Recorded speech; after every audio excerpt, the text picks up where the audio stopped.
안녕하세요. 금요사건 파일 디바제시카입니다. 2023년 12월 15일 오후 2시 15분 충청북도 청주시 율량동에 있는 119 안전센터에 신고 전화가 걸려왔습니다.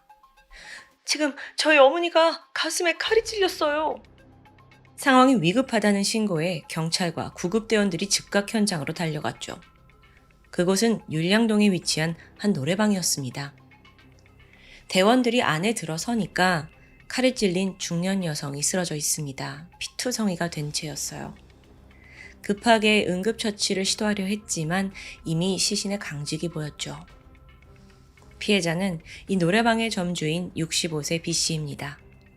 머리와 몸에 둔기에 가격당한 흔적이 여실히 보였습니다. 신고자인 아들은 갑작스러운 어머니의 죽음 앞에 넋이 나가 있었습니다. 보통 그녀는 새벽 2시에서 3시쯤이면 퇴근을 한다고 해요. 근데 아침까지도 어머니와 연락이 닿지 않자 아들이 걱정돼서 노래방에 나와 본 겁니다. 그런데 불도 다 꺼진 이 컴컴한 곳에서 덩그러니 놓여진 어머니의 시신을 발견한 겁니다. 일단 이 사건은 한눈에도 살인사건임이 자명합니다. 경찰들은 빠르게 수사에 착수했죠. 그리고 가장 먼저 그 노래방 내부에 설치되어 있는 CCTV를 입수하게 되는데 그 안에 범행 순간이 고스란히 찍혀 있었습니다. 사고는 시신을 발견한 지 12시간 전인 15일 새벽 2시 35분에 발생했습니다. 당시 노래방에 온 모든 손님들이 다 떠나갔고요. 주인 B씨 혼자 남아서 마무리 정리 작업 중이었죠. 그런데 순간 낯선 남성이 노래방으로 들어옵니다. 그리고 B씨가 이 상황을 파악하기도 전에 남성은 빠르게 B씨의 머리를 그냥 둔기로 내리쳤어요. 이후 쓰러진 그녀를 끌고 노래방 호실로 들어갑니다. 이때 B씨가 제발 살려달라고 울부짖는데 범인은 전혀 동요하지 않아요. 그리고 다시 한번 그녀의 가슴과 복부에 칼을 찔러 넣었죠. 이후 그는 카운터로 갔고 현금을 챙겼습니다. 여기까지 CCTV를 봤을 때 전형적인 강도살인 행각이었죠. 그런데 특이점이 있다면 이 CCTV 속 범인의 행동이 당황하거나 허둥대는 게 아니라 믿기 힘들 정도로 여유로웠어요. B씨의 사망을 확인하고 그때부터 뒤처리를 신속하게 합니다. 카운터에 있는 수건을 꺼내더니 주변과 복도 곳곳에 튀어있는 혈흔을 닦아내요. 그렇게 정리를 끝내고 마지막이 대박인데 노래방을 떠나기 직전에 실내 조명을 모두 소등을 하는 겁니다. 그러니까 B씨가 퇴근한 것처럼 위장하고 있는 거죠. 아니, 노래방에 침입을 해서 살인 저지르고 뒷정리하기까지 모든 게 불과 5분 만에 벌어진 일이었어요. 그렇게 그는 불을 끄고 유유히 현장을 떠났고요. 이 영상을 본 수사관들은 모두 같은 생각이었습니다. 이 자식 이거 상습범 아니야? 빨리 잡아야지. 그렇지 않으면 또 벌어지겠는데? 이젠 그의 신원을 파악하는 문제가 남아 있습니다. 사실 노래방 내부 CCTV뿐만 아니라 범인의 모습은 상가의 CCTV에도 찍혀 있었어요. 그런데요, 모자와 마스크로 얼굴을 철저히 가린 상태이기 때문에 얼굴을 제대로 식별할 수는 없더라고요. 게다가 옷과 모자 다 검은색이라 건물을 빠져나간 뒤에도 누군가에게 쉽게 목격되기는 좀 어려운 차림새입니다. 이놈 대체 누구지? 하고 영상을 계속 돌려보면서 경찰이 고민하던 그때 특이점이 눈에 들어왔죠. 저 모자 뒤에 저 흰머리 아니야? 푹 눌러쓴 모자 뒤로 흰머리가 나 있어요. 염색을 한 게 아니라면 이 범인의 나이가 지긋한 중년이다 라는 해석이 되겠죠. 경찰은 혹시나 더 정보가 없을까 CCTV를 계속 훑어봤지만 딱 거기까지였습니다. 근데 이걸로 사실 용의자를 추적할 수는 없어요. 한편 살인이 벌어지고 이미 12시간이 지났습니다. 거기에 범인이 살던 곳에서 아예 도주했을 가능성도 지금 배제할 수 없는, 경찰한테는 굉장히 불리한 상황이죠. 결국 이 사건에 30여 명의 대규모 인력이 투입되면서 집중 수사가 진행됩니다. 헌데요, 수사는 난항이에요. 심지어 하필 사건이 발생한 시각에 눈비가 내렸거든요. 그러니까 CCTV 화면을 가리면서 흐리게 나온 거예요. 결국 수사팀은 두 팀으로 나눠졌고요. 1팀은 범인의 범행 전 행적을, 2팀은 범행 후의 행적을 나눠서 추적하기 시작합니다. 자, 일단 1팀은요. 그가 어떻게 왔는지 그 동선을 역추적하던 중에 그가 시내버스를 타고 여기에 왔다는 걸 알아냅니다. 근데 단순하게 버스 한 번 타고 딱 오는 게 아니라 여러 대의 버스를 갈아타고 왔더라고요. 그래서 형사들은 그가 타고 내린 모든 정류장을 파악했죠. 청원구 내수읍과 율량동 그리고 흥덕구 하복대에 위치한 정류장들이었습니다. 그래서 여기를 중심으로 탐문 수사를 펼쳐요. 동시에 그가 탄 버스카드 단말기의 기록을 확보해요. 앞서 언급한 그 3개의 정류장에서 공통적으로 기록이 남은 사람이 범인일 가능성이 높으니까요. 그렇게 끈질긴 역추적 끝에 드디어 한 명의 용의자가 등장했습니다. 그는 55세의 남성 A씨였죠. 자, 그런데 한편으로 범행 후의 동선을 추적하던 수사 2팀 있잖아요. 수사 2팀도 거의 동시에 유력한 용의자를 찾아내요. 일단 범인은 노래방을 나간 후에 CCTV 사각지대인 개울다리 쪽에서 모습을 감췄습니다. 근데 이 다리가 중요했죠. 이 다리는 청원구 내덕동에 위치한 빌라촌으로 향하는 길목입니다. 즉 그 빌라촌에 거주하지 않는 이상 외지 사람은 잘 사용하지도 않고 아니 알지도 못하는 길이라고 해요. 여기서 바로 범인이 그 빌라촌에 거주한 건 아닌가라고 생각하게 되죠. 그래서 즉각 그 골목 곳곳에 설치된 100여 개의 CCTV 다 수거해서 하나하나 살피게 됩니다. 뿐만 아니라 범인이 새벽 2시 40분쯤 도주를 했거든요. 굉장히 한적한 시간이잖아요. 그럼에도 불구하고 혹시 그를 본 사람이 없는지 탐문 수사를 벌이게 됩니다. 근데 그러던 중 제가 봤어요. CCTV 속의 남성과 비슷한 체격의 상하이로 온통 까만 옷을 입은 사람을 봤다는 거예요. 그래서 형사가 한 번 더 물었죠. 혹시 그 사람 머리색 보셨어요? 아, 예, 맞다. 백발이었어요. 그렇게 이 팀이 극적으로 찾아낸 용의자는 55세의 남성 A씨. 앞서 1팀이 찾아낸 용의자와 동일 인물이었습니다. 이제 바로 잡으러 가야겠죠? 2023년 12월 17일 저녁 9시 범인이 거주하는 집으로 경찰이 들이닥쳤어요. 띵동.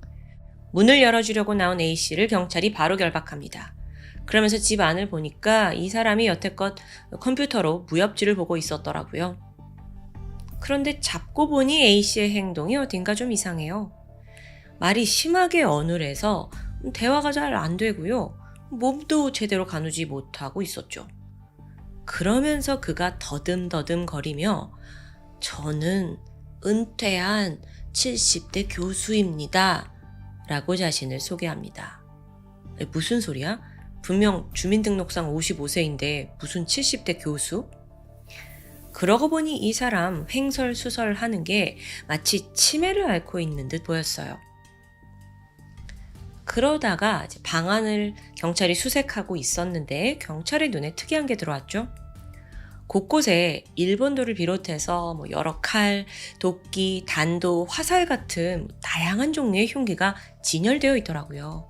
그래서 바로 물었죠. 아니 왜 이런 게 집에 이렇게 많냐고요. 그랬더니 A씨가 평소 무협지를 좋아해서 수집한 거라고 말합니다. 근데 이게 앞뒤가 맞나요?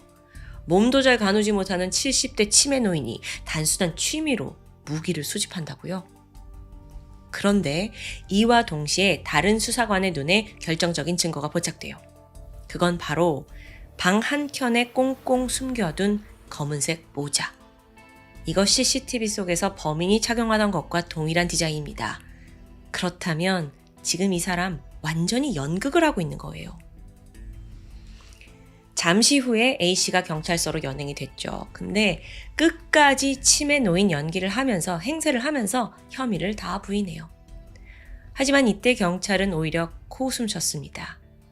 그간 모아온 노래방, 상가, 빌라촌 CCTV 영상이 지금 한두 개가 아니에요. 아까 그 모자에서 피해자의 혈흔까지 나왔고요. 빼박입니다. 그래서 경찰이 이걸 들이밀면서 강하게 압박을 하자 A씨가 돌연 본연의 모습으로 돌아옵니다. 네, 제가 그랬습니다. 그는 모든 혐의를 자백하기 시작했죠. 범인이 밝힌 범행 동기는 단순한 생활고였습니다. 사실 그는 13년 전 프로그래머로 일했어요. 그러던 어느 날 코인 투자의 붐이 일어나면서 전 재산을 코인에 올인했고 이게 실패하면서 한순간에 신용불량자 신세로 전락하고 말았죠.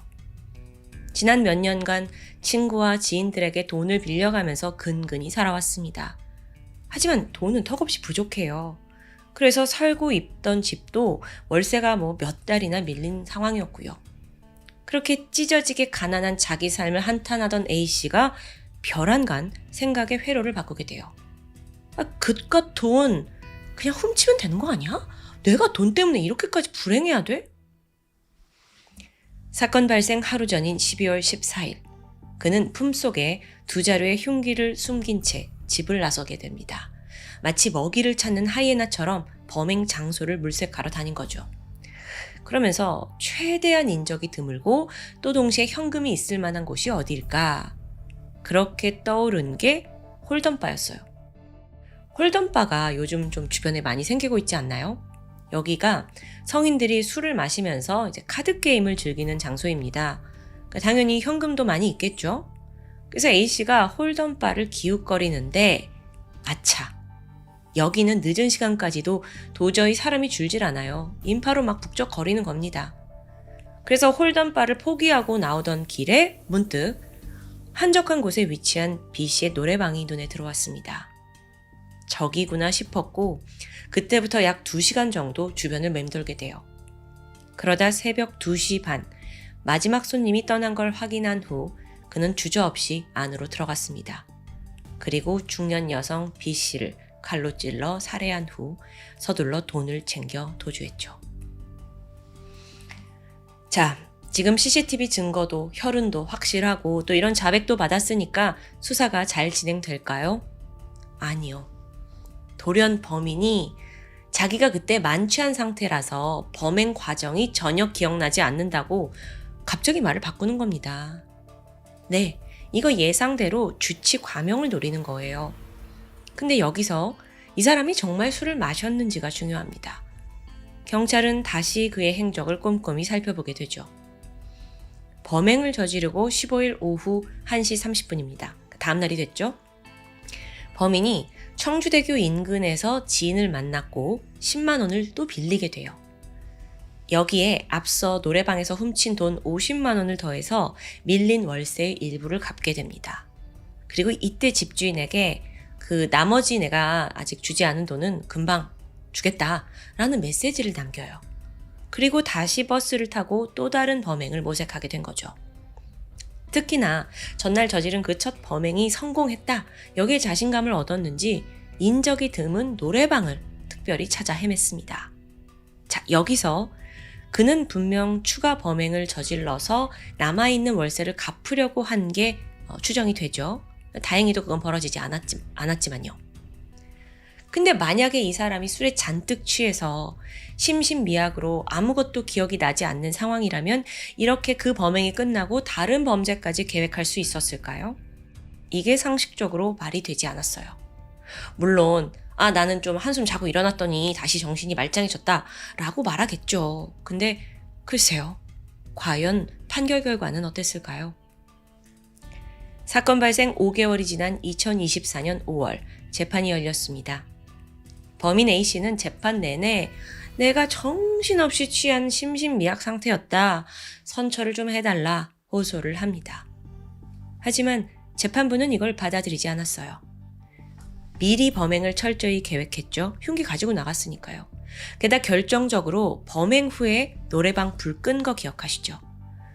그러면서 이건 피해자가 구조될 수 있는 일말의 가능성까지 배제했다는 것이 굉장히 잔혹하다고 판단됐습니다. 그렇게 1심에서 청주지법은 A씨에게 무기징역을 선고했죠. 지금으로부터 2달 전인 딱 10월에 2심이 열렸는데요. 범인의 항소를 기각했고 법원은 무기징역 원심을 유지했습니다. 오늘 사건의 범인, 아니 프로그래머까지 했다는 사람이 어쩌다 이렇게 추락한 걸까요? 그러고 보면 뭐 앞에서 치매 노인인 척 막 연기하는 것도 정말 가증스럽습니다. 살인을 저지르고 버젓이 무협지나 보고 있는 모습도 소름 돋고요. 마지막으로 A씨는 형이 선고되는 순간까지도 억울함을 주장합니다.